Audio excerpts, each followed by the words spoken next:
Channel को subscribe कर लें और उसके बगल में जो बेल आइकॉन अपीयर हो उसे भी प्रेस कर दें ताकि आपको तुरंत में नोटिफिकेशन मिल जाए। और डिस्क्रिप्शन बॉक्स में सब जानकारी लिखी रहती है तो उसे भी एक बार चेक कर लें। ओम नमः शिवाय।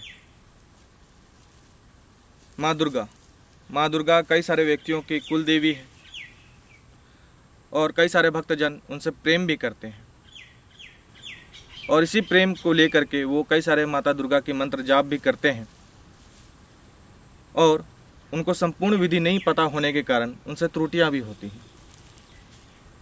आज मैं एक चीज़ देख रहा हूँ कि कई सारे व्यक्ति नवारण मंत्र को लेकर के बहुत ज़्यादा उत्साहित ललायित होते हैं, लेकिन उसके पीछे मूल कारण है क्या? उसके पीछे का मैं मूल कारण थोड़ा सा आपको संक्षिप्त रूप से बता देता हूँ।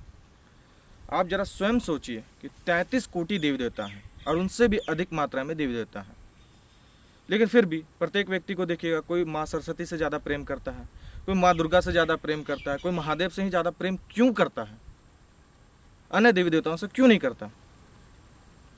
इसका मूल कारण है कि आप कई जन्मों से, पूर्व जन्मों से उनकी साधना या मंत्र जाप करते आ रहे हैं, उनके प्रति आप पूर्ण रूप से समर्पित हैं, तभी जा करके आप उनकी ही भक्ति ज़्यादा करना प्रिय समझते हैं। आपको आनंद आता है, आपको सुख की अनुभूति होती है उनकी भक्ति, उनकी मंत्र जाप करने पे।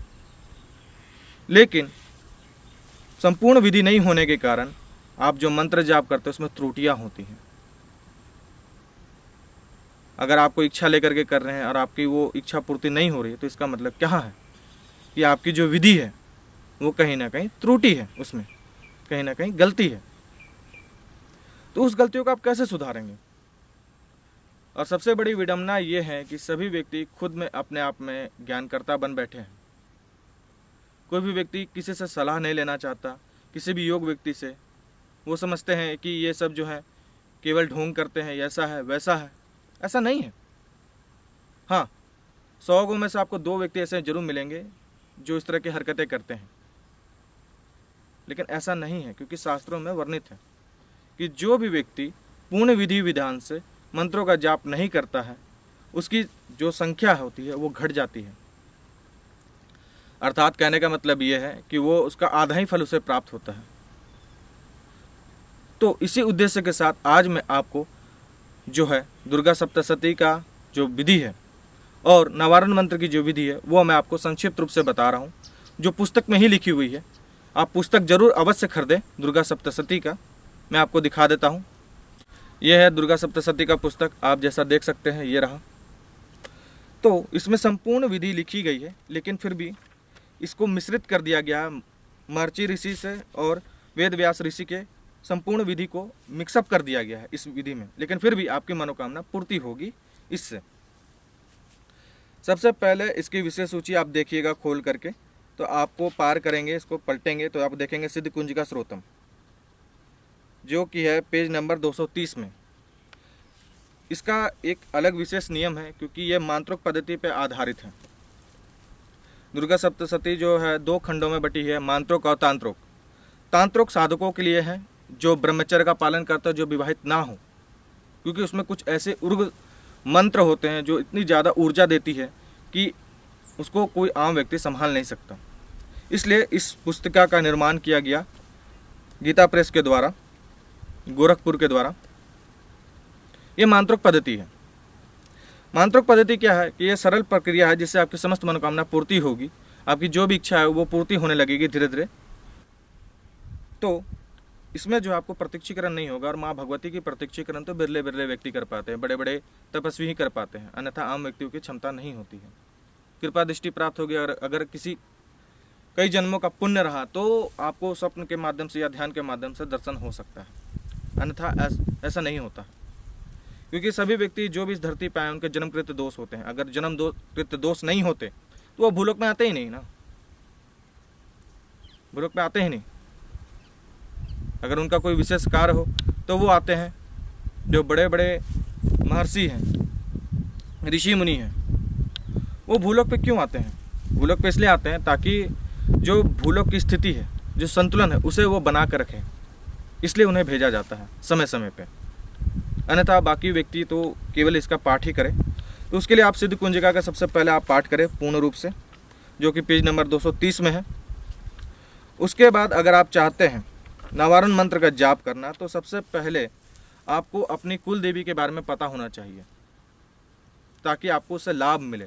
क्योंकि नवारण मंत्र केवल 9 अक्षरों का मंत्र नहीं है कि आप ओम ऐंग रिंग क्लीम चामुंडाय विच्छय बोल दिए तो वो नवारण मंत्र हो गया। नहीं, अगर आप इसका संधि विच्छेद करेंगे ना, एक एक खंड, एक एक अलंकार, तो 10 पन्नों का ये वर्णन है ये मंत्र का। इसमें कितने सारे देवी देवता, कितने सारे क्षुद्र देवी देवता, कितने सारे अन्य प्रचोदित देवी देवता भी आ जाते हैं, ये आपको नहीं पता है। इसमें ये मंत्र केवल जो है एक मंत्र नहीं है, ये एक तरह से ब्रह्मास्त्र है। तो इतनी बड़ी शक्तियों का अगर आप आवाहन करते हैं तो उन्हें आप स्थान कहाँ देंगे? उसके लिए जो है सबसे पहले आपका गुरु दीक्षित होना अनिवार्य होता है। क्योंकि इससे क्या होता है कि जब व्यक्ति अनंत मात्रा में संख्या में जपने लगता है नवारण मंत्र को, तो उसकी देखिएगा उसकी चेतना स्मृति शक्ति खोने लगती है, कहीं ना कहीं वो भूलने लगता है, उसे कुछ चीज़ याद नहीं रहती है, वो एक मदहोश की ज़िंदगी जीने लगता है। तो उसकी जो कार्य प्रणाली है भूलोक में वो बिगड़ने लगती है। बिगड़ने का मतलब असंतुलित हो जाती है उसकी। तो उसको बचाने के लिए ही जो है सिद्ध कुंजिका स्रोतम का पाठ किया जाता है। अनायास, परनायास, अक्षरयास, ऋषियास, ये सब किया जाता है। अगर आप अन्यथा ऐसे माला लेकर के जप रहे हैं नवारण मंत्र को, जपे जा रहे जपे जा रहे जपे जा रहे, तो ऐसा नहीं होगा। हाँ, आपको ऐसी बात नहीं है कि आपको फल की प्राप्ति नहीं होगी, फल की प्राप्ति अवश्य होगी। लेकिन अगर आपने 100 रुपये का काम किया तो आपको 10 रुपये मिलेगा। तो मेरा यही कहना है कि कोई भी कार्य करो, अगर आपको जीवन में सफलता प्राप्त करना है तो सही तरीके से कीजिए, तभी आपको सफलता मिलेगी। क्योंकि कई सारे व्यक्ति बोलते हैं कि मैंने कई सारे मंत्र जापे किए, मैंने कई सारी चीज़ें की, मुझे कुछ सफलता नहीं मिली। सफलता कैसे मिलेगी अगर आप सही तरीके से नहीं काम करेंगे? इसका मैं सीधा सा उदाहरण देता हूँ। आप रोड में चलते हैं, अगर आप रोड में बीच रोड में चलने लगेंगे टेढ़ा मेढ़ा करके, आपको दुर्घटना होगी कि नहीं होगी? होगी ना। तो उसी प्रकार है। तो सबसे पहले आप जो है सिद्ध कुंजिका का पाठ करेंगे, उसके बाद जो है नवारण मंत्र की विधि में आएंगे। इसमें सारा कुछ लिखा हुआ है, अनायास, विनियोग, अक्षरयास, वो सब करें। और सबसे बेहतर यही होगा कि आप गुरु दीक्षित हों, पहले गुरु मंत्र का अनुष्ठान करें, और उसके साथ साथ जो है आपको एक विशेष मंत्र दिया जाएगा आपके कुल देवी कुल देवता का, ताकि उनके ऊपर कृपा दृष्टि प्राप्त हो, ताकि आप इतनी बड़ी शक्तियों का अगर आवाहन करते हैं तो उन्हें आप स्थान दे सकें। और स्थान देने के लिए सबसे बेहतर यही रहेगा कि आप चामुंडा विसा यंत्र का प्रयोग करें प्राण प्रतिष्ठित, ताकि उन शक्तियों का आप धारण करा सकें।